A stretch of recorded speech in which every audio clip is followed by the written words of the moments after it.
Hi, Dale coming to you from right outside my garage today, next to my truck, and a few people have asked me, how do I transport 4x8 sheets of plywood in my short bed truck?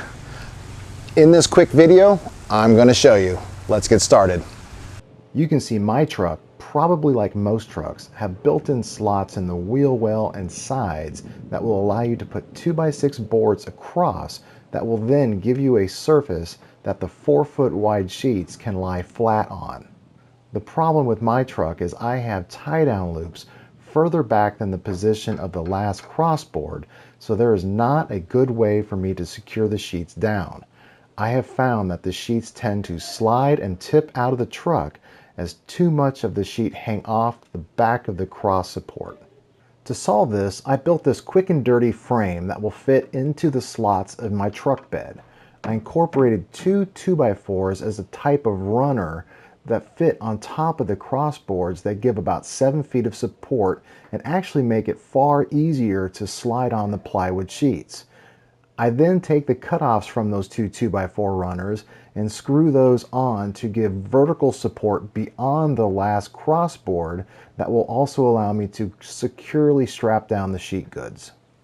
As you could see while I was just blabbing away, this frame does not store well at all in my garage and takes up a lot of room. It's also a bit cumbersome to carry out to the truck as it's just shorter than my garage door. Putting it in the truck was not too difficult though, and this frame really does make hauling sheet goods quite easy and secure. Now that you've seen how I transfer my sheet goods, let's make this beast a bit easier to store and carry around. I bought these locking hinges from Rockler that I'll use on the two vertical supports. I simply line up the hinge and attach it to the 2x4 runner and the 2x4 vertical support by using a self-centering drill bit and then driving in the screws that came with the hinge. The end result is the ability to fold down the vertical support and lock it in both the closed and open positions. This will help take up less room while being stored. To stay consistent with my other projects, I actually made a mistake here that I'll explain and fix later. The last step is to remove the two screws that were holding the vertical support pieces on in the original design and then give it a test. Exactly what I was looking for.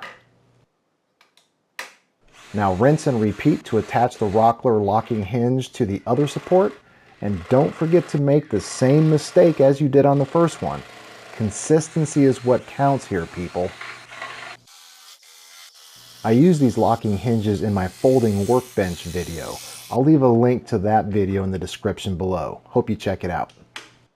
Now moving on to the part that will really save me the space that I desperately need. I start by drilling a single pilot hole through each of the 4 points of connection from the 2x6 crossboards and the 2x4 runners.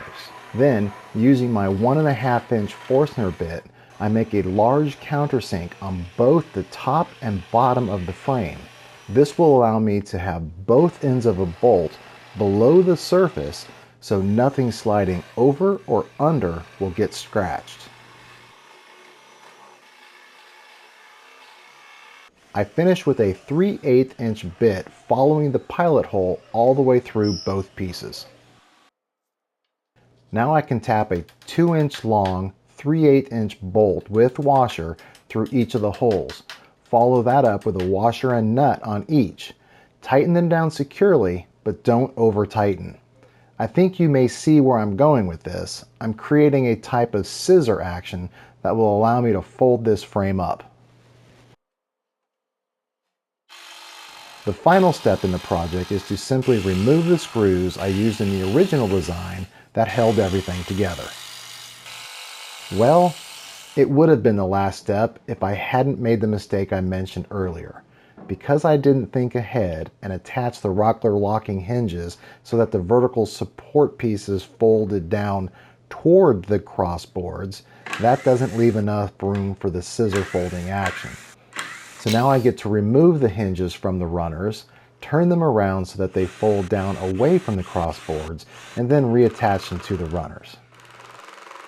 My time machine is a generic brand, so it breaks down often and is in the shop right now, so I wasn't able to use it to foresee this blunder. The project is done, and this step is not required, but I'm drilling a couple holes at the end of one of the 2x4 runners, then connecting them using my jigsaw. This will give me a nice size hole so I can easily hang this on a hook on my wall, which will now take up about 1/4 of the space it used to.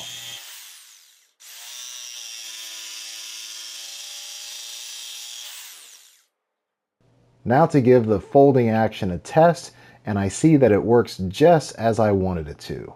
It easily folds up to a much smaller profile.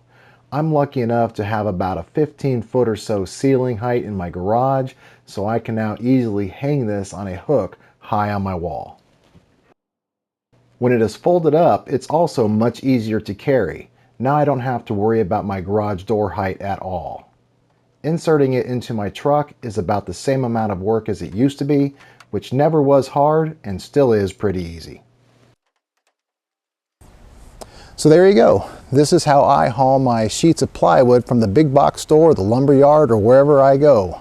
It may seem like it's a lot of overkill to have all of this structure, but now since I can fold it up and hang it on a wall, it's completely out of the way. And before, when I only used these cross braces here, the sheets of plywood would fall over this way quite a bit, or if I only had one or two, they would slide off.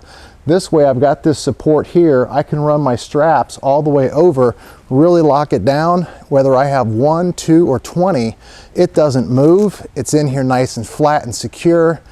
No worries, it gets me home just fine. Leave a comment below. Let me know how you get your sheets of plywood home, especially if you have a short bed truck like I do. Like, subscribe if you haven't. Until next time, see ya.